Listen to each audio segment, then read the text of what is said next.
हैं दुर्ग का, जहाँ से हमारे सहयोगी सुबोध तिवारी हमारे साथ जुड़ चुके हैं।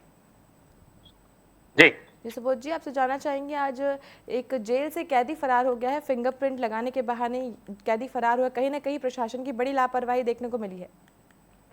देखिए मधु जी, बड़ी बात है कि जब भी जेल से कैदियों को अदालत लाया जाता है सुनवाई के लिए, तो उस दौरान कड़ी सुरक्षा व्यवस्था की जाती है। बकायदा 2 से 3 गाड़ियों में कैदियों को रखकर और 4 से 6 जवान उन बसों में भी तैनात कर दिए जाते हैं कि कहीं किसी तरह की कोई गड़बड़ी ना हो। और जब अदालत लाया जाता है और सुनवाई होती है, तो उस दौरान भी सुरक्षा व्यवस्था के पुख्ता इंतजाम किए जाते हैं। लेकिन हुआ ये कि एनडीपीएस मामला के तहत उड़ीसा का एक आरोपी है, वह फिंगरप्रिंट देने जब गया, तब आरक्षक से चूक हो गई कि उसकी नजर हटी और वह हाथ झटका कर वहां से धक्का देकर आरक्षक को फरार हो गया। अब बड़ी बात है कि अब उड़ीसा का चूंकि आरोपी है, एनडीपीएस की धारा के तहत वह मामले में दर्ज था उसके खिलाफ। अब जब भाग गया है तो एक और नई धारा जुड़ गई है और उस धारा के साथ ही पुलिस उस आरोपी को ढूंढने में लग गई है।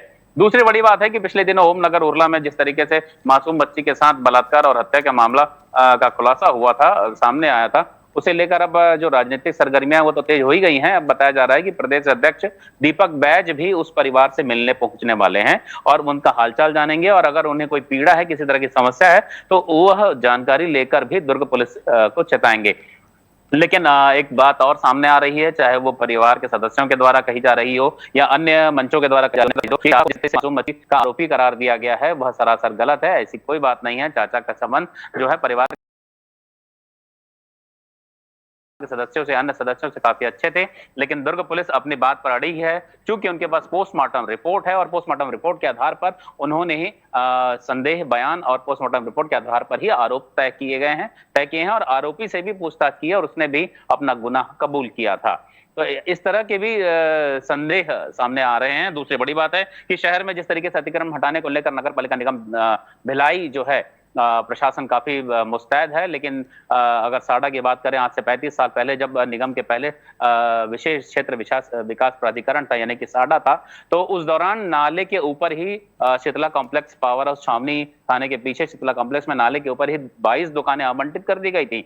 इन 22 दुकानों के अब एक भी वारिसान नहीं है। जिन्हें दिया गया था, जिन्हें आवंटित था, उन्होंने किसी और को हस्तांतरित कर दिया, बेच दिया, जबकि वह बेचा नहीं जा सकता। तो ऐसी स्थिति में अब निगम उन जर्जर दुकानों को तोड़ेगा। बड़ी बात है कि इन 35 सालों से लगातार अब तक, यानी कि पिछले 2023 तक निगम प्रशासन भिलाई के अधिकारी जो हैं वह संपत्ति कर वसूलते आ रहे थे।